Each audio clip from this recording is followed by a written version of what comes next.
60 ہجری میں یزید تخت نشین ہوا۔ یزید بدکار شخص تھا، ابن اسیر اور دیگر بڑی بڑی معتبر کتب تواریخ میں اس کے سیاہ کارناموں کے تذکرے موجود ہیں۔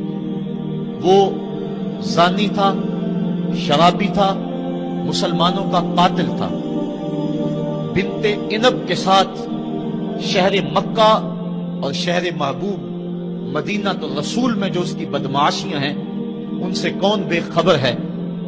اس نے شہر مکہ میں بیٹھ کے شراب پی، اور حضرت امام حسین رضی اللہ تعالی عنہ جب گزرے تو اس نے ایک جام بڑھاتے ہوئے نواسہ رسول کے آگے پیش کرتے ہوئے کہا کہ اس کو پی لو، کہ قرآن نے یہ نہیں کہا کہ شرابیوں کے لیے خرابی ہے، بلکہ قرآن نے تو کہا نمازیوں کے لیے خرابی ہے، لہٰذا یہ شراب کا جام لے لیجئے اور اس کو نوش کر لیجئے۔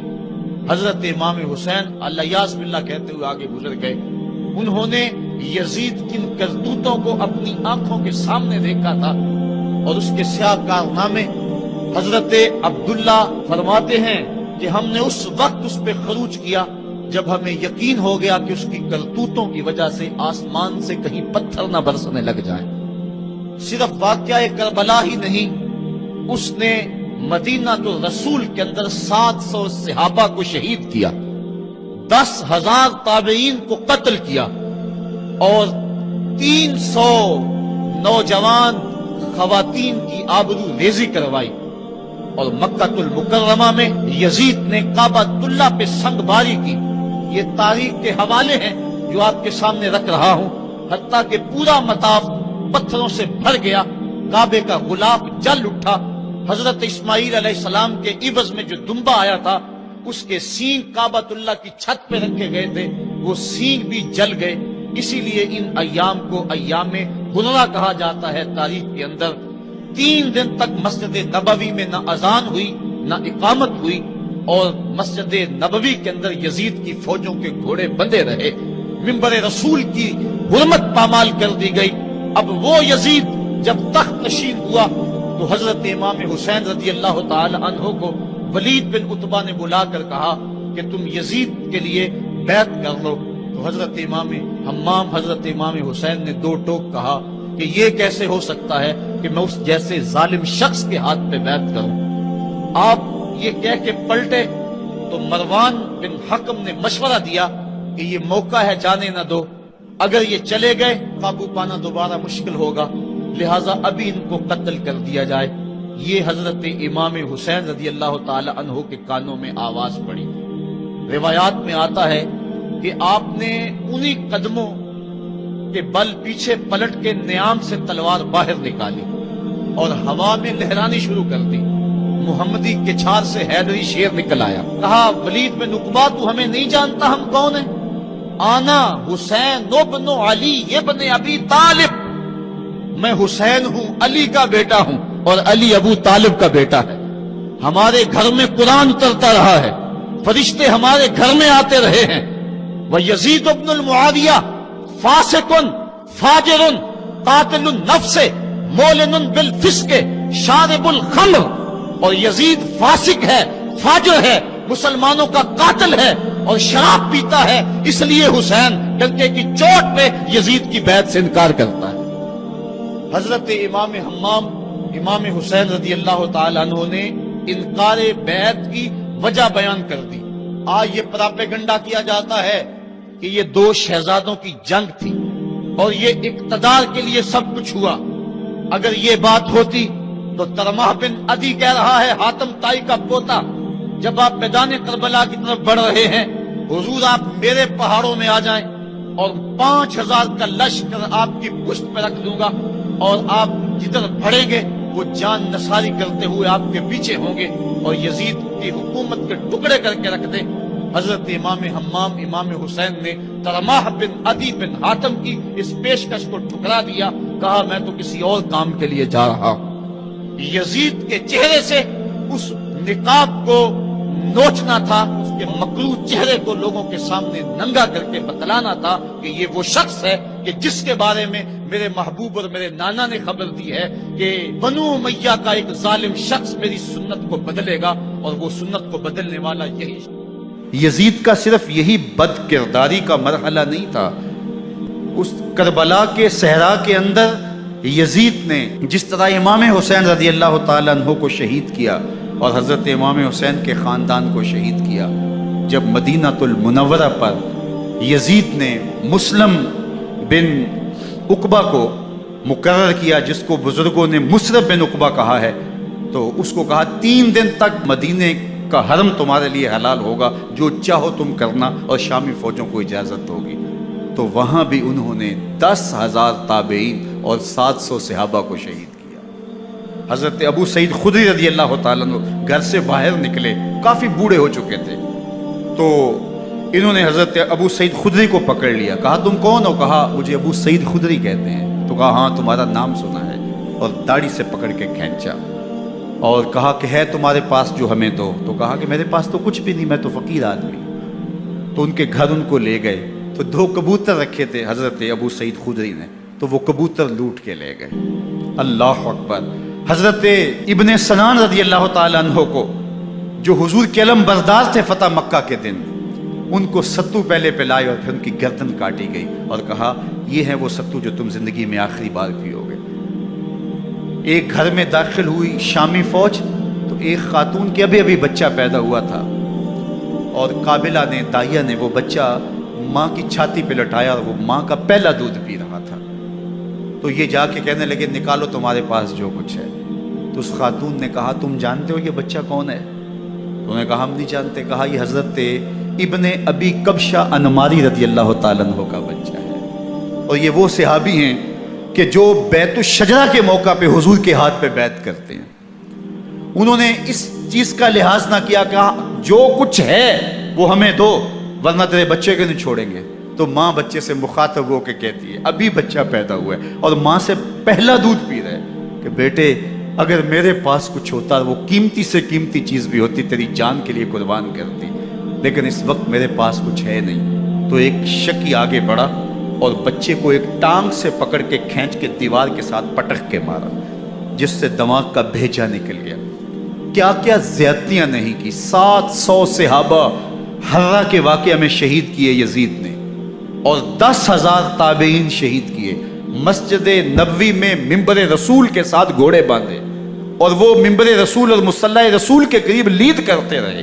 حضرت سعید عبد المسیب فرماتے ہیں میں نابینا تھا اور حضور کے روضہ انور کے پاس بیٹھا تھا، اور یزید کے سپاہی آتے، جو بھی مسجد میں نظر آتا پکڑ کے لے جاتے، مجھے نابینا سمجھ کے چھوڑ دیتے، لیکن میں پریشان تھا کہ ظہر کا وقت ہوگا، عصر کا وقت ہوگا، مغرب عشاء کا وقت ہوگا، نہ اذان نہ اقامت نہ جماعت، تو کیسے مجھے پتہ چلے گا کہ نماز کا وقت ہو گیا، اور کیسی میری نمازوں کا کیا بنے گا؟ میں اس فکر میں بیٹھا تھا۔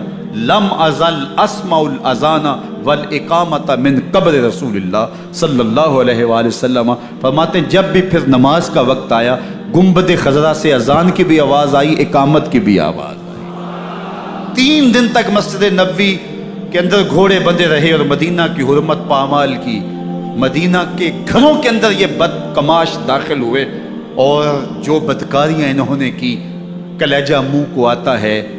1002 شیزائیں ان بدکاروں کی بدکاریوں کی وجہ سے کنواری حالت کے اندر حاملہ ہوئی۔ 3 دن تک مدینے کا حرم انہوں نے پامال کیا، اور پھر مکہ المکرمہ میں کعبہ اللہ پر گولے برسائے، اور کعبہ کا غلاف جل گیا۔ وہ تو یزید مر گیا، اور حضرت عبداللہ ابن زبیر رضی اللہ تعالیٰ عنہ نے اپنی خلافت کا اعلان کیا۔ یزید کے یہ کرتوت تھے، ادھر اہل مدینہ کو ستایا، ادھر اہل مکہ کو ستایا، اور رسول اللہ صلی اللہ علیہ وسلم کے خانوادے کی بے حرمتی اور توہین کی۔ نہ صرف انہیں قتل کیا گیا، ان کی لاشوں پہ گھوڑے دوڑائے۔ ابن سعد اور شمر جو ہے وہ خیموں میں داخل ہوا اور مخدرات اسلام کی چادریں چھیننے کی کوشش کی۔ حضرت زینب سلام اللہ علیہ نے مخاطب ہو کے کہا ہمارے چہرے کے رکھوالے چلے گئے ہیں، ظالم تو خیال نہیں کرتا ہم رسول اللہ کی بیٹیاں ہیں۔ حضرت شہربانو، حضرت زین العابدین اور حضرت زینب سلام اللہ علیہم، ان تینوں کو ایک اونٹ پہ باندھا گیا، اور باقی اونٹوں پہ باقی سادات کو، حضور کی شہزادیوں کو باندھا گیا، رسیوں میں جکڑا گیا، اور اونٹوں پہ باندھ کر کے کوفے کی جانب آگے آگے شہیدوں کے سر چل رہے ہیں اور پیچھے یہ قافلہ چل رہا ہے۔ اور جب یہ قافلہ وہاں سے گزرا جہاں لاشیں پڑی تھی، امام زین العابدین 14 سال کے تھے اور بیمار تھے اور ان کا حوصلہ نہ ہوا، وہاں غشی ان کے اوپر آنے لگی۔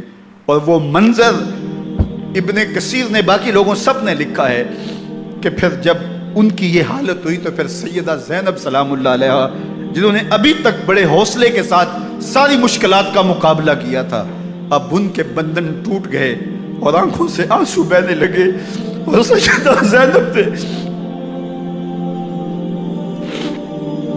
امام حسین رضی اللہ تعالیٰ عنہ کی لاش پہ کھڑے ہو کے، اور وہ روندی ہوئی لاش، ٹوٹی ہوئی ہڈیاں، اور وہ پریشان بدن، کٹا ہوا سر نیزے کی نوک پہ، اور لاش یہ پڑی ہے، تو حضرت سیدہ زینب نے مدینے کی طرف منہ کر کے جو ہے وہ حضور سے فریاد کی، یا محمد آہو، یا محمد آہو، ھذا حسین بالآراء مزمل بالدماء، یا محمد آہو بناتوں کا سبایا۔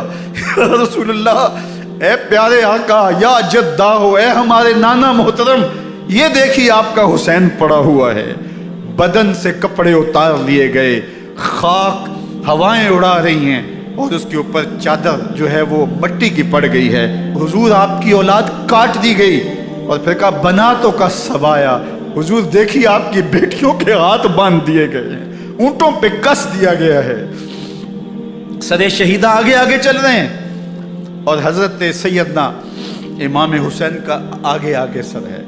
راستے کے اندر ایک جگہ آئی، رات گزری اور ان کو اتارا گیا۔ رات کا موقع تھا، ایک خاتون آئی اور اس نے کوئی کھانا پیش کیا ان کو، اور کہا کہ میں کسی زمانے میں حضرت سیدہ فاطمہ الزہرا کی نوکری کیا کرتی تھی، ان کی لونڈی تھی، ان کی کنیز تھی، اور آج مجھے پتہ چلا کہ آپ لوگ گزر رہے ہیں، تو میں نے کہا کہ میں اپنی مخدومہ کے خاندان کی خدمت کروں۔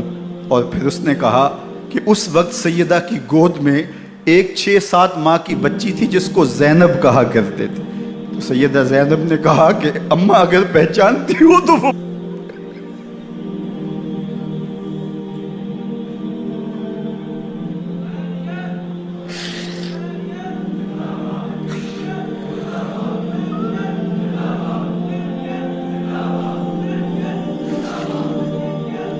یہ تاراج اور لٹا ہوا کارواں پھر وہاں سے کوفے میں کیسے پہنچا، اور کوفے کے اندر سیدہ زینب سلام اللہ علیہا نے وہ یزید کے دربار میں، ابن زیاد کے دربار میں وہ جرأت آمیز جو باتیں کہیں، اللہ اکبر، زینب کی زبان میں علی کی خطابت بول رہی تھی، اور پھر دشمن اور دوست سارے رونے لگے، اور وہ کیا دل گداز منظر تھے۔ اور پھر یہ سروں کا قافلہ اور سادات کرام کا مشکیں کسی ہوئی ہیں اور اونٹوں پہ باندھے ہوئے، ان کو وہاں سے پھر قادسیہ، اور قادسیہ سے پھر دمشق یزید کے دربار میں پہنچایا گیا، اور وہاں سے یہ لٹے ہوئے خانمہ برباد تاراج لوگ مدینہ المنورہ میں کیسے پہنچے، اور اہل مدینہ نے کیسے استقبال کیا، اور وہ منظر کتنا دل گداز تھا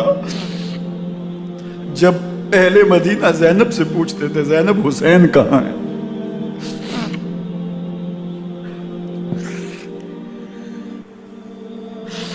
بے مروت بے وفا تیرا بھی کیا افسانہ ہے، جس نے اپنی ہی شمع کو گل کیا تو وہ پروانہ ہے۔ اپنے پیغمبر کے شہزادوں کو اور اپنے پیغمبر کی شہزادیوں کو جو دکھ اس امت نے دیے، یہ کائنات کی ایک انوکھی داستان ہے۔ اللہ ہمیں اسوہ شبیری پہ عمل کی توفیق عطا کرے اور ان کے نقوش پاک کی برکتیں دے، اہل بیت کی محبت ہماری روحوں میں جذب کر دے، اور جس عظیمت کے ساتھ، جس حوصلے کے ساتھ انہوں نے دکھوں کو جھیلا، جو دہکتی آگ کے شعلوں پہ سویا وہ حسین، جو جواں بیٹے کی میت پر نہ رویا وہ حسین، جس نے سب کچھ کھو کے کچھ نہ کھویا وہ حسین، مرتبہ اسلام کا جس نے دوبالا کر دیا، خون نے جس کے دو عالم میں اجالا کر دیا، جو کہ سوزے غم کو سانچے میں خوشی کے ڈھال کے، مسکرایا موت کی آنکھوں میں آنکھیں ڈال کے، اے حسین ابن علی تم پر سلام، نازش آل نبی تم پر سلام۔ ذرا میرے ساتھ یہ پڑھ لیجئے، اے حسین ابن علی تم پر سلام، نازش آل نبی تم پر سلام، تم پہ لاکھوں رحمتیں لاکھوں سلام، اے شہیدان محبت کے امام، لالا گوں لالا بدن لالا کفن، اے چمن اندر چمن، زندگی ہی زندگی تیری حیات، اے حیات اندر حیات، افتخار ملت بیضا ہے تو، رب کعبہ کی قسم یکتا ہے تو، فخر کا دل میں دریچہ باز کرنا چاہیے، جن کا تو آقا ہے ان کو ناز کرنا چاہیے۔ وآخر دعوانا ان الحمدللہ۔